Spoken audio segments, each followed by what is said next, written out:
Hi, Mystery Recapped here. Today, I am going to explain a British psychological thriller film called Exam. Spoilers ahead, watch out, and take care.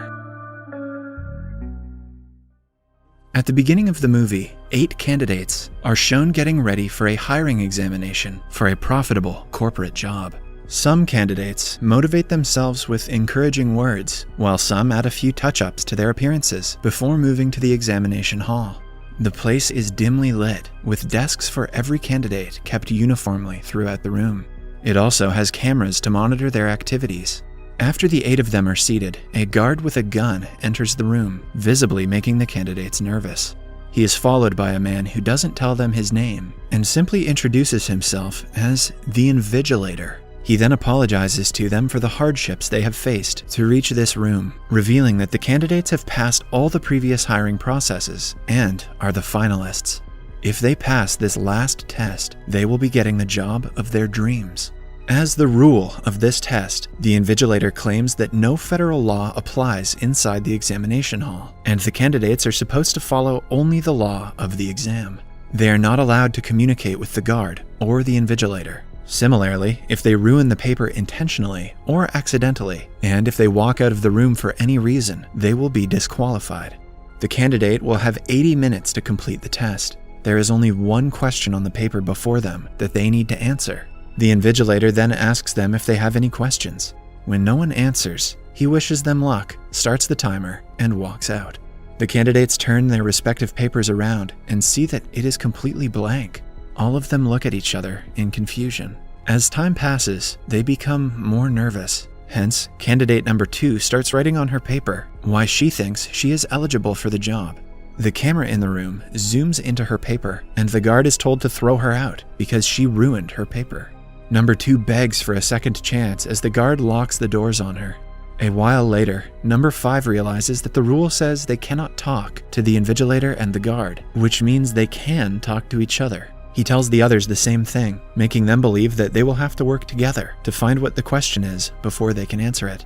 The group discusses several ways they can pass the test, but all of them are just as confused. This is just like real exams. Throughout this, candidate number 1 doesn't speak at all. One man tries to introduce himself, but number 5 suggests they give each other pet names so they wouldn't have to reveal their true identity.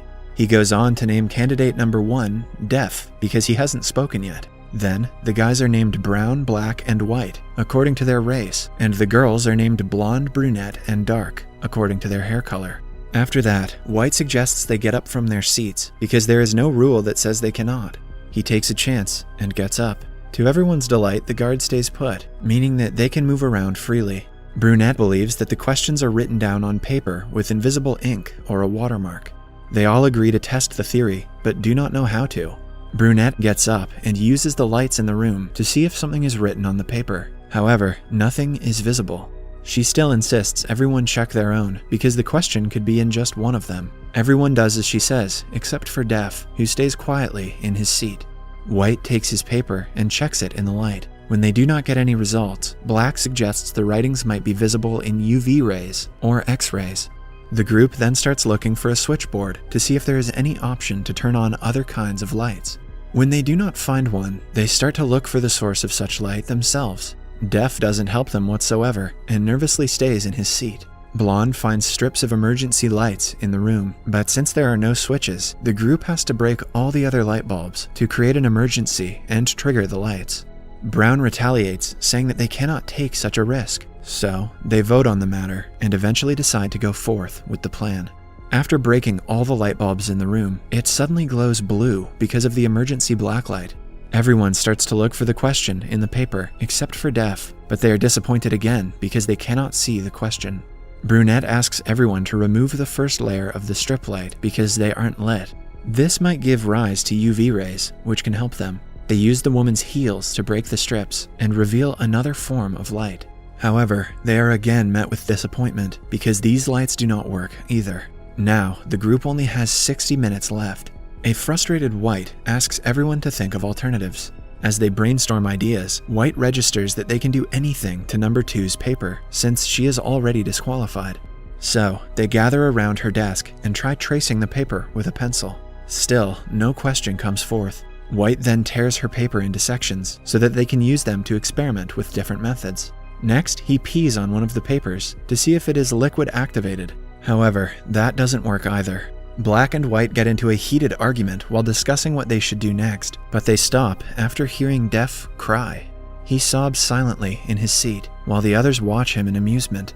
After that, the man starts to blabber in French. He asks them if they can see something in the paper and claims that the paper reflects their image. They do not think much about his blabberings and get back into discussing ideas. Everyone falls dead silent when Brown speaks. He proposes a theory of his own, claiming that they are not in an exam, but are in some kind of betting show. The board members of the company have placed bets on who will crack under pressure, and the sole purpose of them being there is for their entertainment.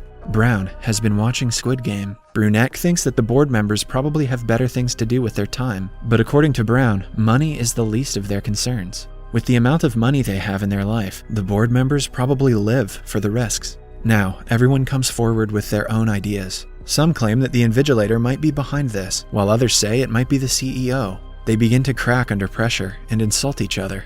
Dar confidently says that there are no people watching them because the CEO is hands-on in the company. He has all of the company's rights and power over everyone. It is clear that she knows more about the company than anyone else. Brown asks her how she knows so much about the CEO. It turns out that Dark is already working for the company in HR, but has never seen the CEO. She applied for a higher job, and now she is here. White then reveals that he was headhunted and offered the job, but the others say that they applied for it. However, one thing they have in common is that they do not know anything about the company, or what it does, because they were told not to ask any questions. Dark then explains that they are applying for a famous multi-million-dollar pharmaceutical company called B-Rog. A few years ago, when a pandemic spread among young people of the world, they were the first ones to find the cure. Currently, their yearly turnover is $20 billion, all because of their CEO. Suddenly, Black suggests that the company might have found a cure to the newest deadly disease that has been killing millions of people around the world. Brunette is suddenly intrigued and asks Dark more about it. This makes White suspicious, so he asks Brunette if she is also infected by the virus. Brunette says she isn't and dismisses the matter. To take the attention off of herself, she approaches the guard and brings a lighter out of his pocket without talking to him. Then, she glances at the fire alarm. The group plans to use the lighter to trigger the sprinkler because water can potentially develop the writing on the paper. For this, Brunette gets on top of a chair but doesn't reach the fire alarm. White helps her by giving her a rolled up piece of paper that she lights up and uses to trigger the alarm. Soon, water starts showering, but the papers stay the same. Suddenly, the guard makes his way to the group. Right then, Brunette unfolds the paper in her hand and reveals it to be her own. White had betrayed her to loosen the competition. The guard drags Brunette away as she calls White a bastard. Following that, an enraged Black says he will punch White's lights out. This makes the lights go out, and the group figures they are voice activated. They ask each other to be careful with what they say when Def starts to cry again. White slyly sits in front of him and bullies the poor guy into tearing his own paper and eating it. The guard approaches Def and sends him away as well. Now only 5 of the candidates are left. Black belittles White for being an awful person, but White insists they should thank him for getting their competitors out. He also claims that he knows what the question is, but refuses to tell the others. In a fit of rage, Black knocks him out with a single punch. The group then ties him to a seat and covers his mouth with a tie. A while later, White gains consciousness. Dark removes his gag, and he asks for his medication, saying that he is also infected with the virus and has to take medicine every hour for him to live. Black searches for pills in his pocket, but doesn't find one. This makes the group believe that White is just making excuses, so they will free him. However, White claims that one of them has taken the pill and promises to tell them what the question is, if they give it back.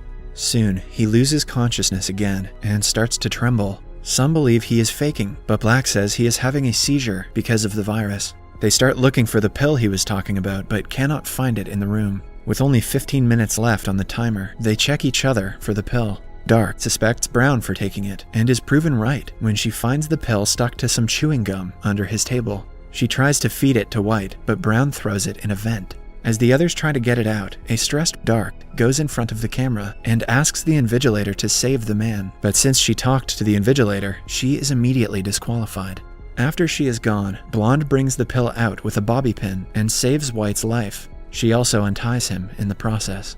After he recovers, everyone asks him for the answer he promised. White reveals that the answers are the candidates themselves. They have been searching for a question all this time, but White thinks that there is no answer, and the one who is left at the end is the answer. The rest of them believe him, but before they can act, White runs to get the gun from the guard. Black pushes him aside and acquires the gun himself. He points it at White, who confidently claims that he won't shoot anyone. Simultaneously, he attacks Black and gets the gun. However, when he is about to use it, he realizes the gun has fingerprint recognition. So, White uses the guard and points the gun at the others. He threatens everyone to get out of the room on their own so he can win the position. Brown doesn't retaliate with the fear of being shot and deliberately walks out. A scared blonde slowly walks outside, but yells "lights out" at the end. The room goes pitch dark, making White shoot in random directions. When the lights come back, Black falls limp on the floor with a bullet hole in his chest.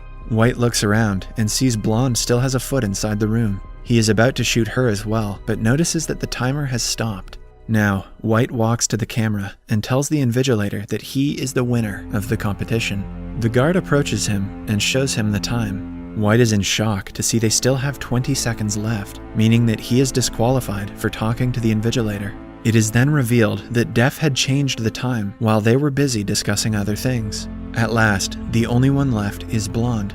She walks into the room and picks up Def's glasses that had fallen while he was being taken out. Using those, she looks at the paper and sees question 1 written on it. To her utmost surprise, Def enters the room, revealing that he is the CEO of the company and was in the test to keep an eye on everyone. Blonde walks up to him and says no. The CEO and the invigilator smile, seeing that she has figured out the question and passed the test. It turns out when the invigilator asked them if they had any questions at the beginning of the test, it was the only question they had to answer. The whole exam was set to test the candidate's intelligence and attentiveness. They hire Blonde as the CEO's secretary, but she doesn't accept the job because she doesn't want to work with an organization that kills people. The invigilator reveals that Black isn't really dead, and that the bullet he got hit with is a capsule that heals the wound after penetrating the body. It is actually the magical medicine they have recently manufactured, which can cure any disease in the world. At last, Blonde accepts the job, and the movie ends as she shakes hands with the CEO. Subscribe for more videos like this, turn on notifications, and leave a like to help the channel out. Thank you for watching.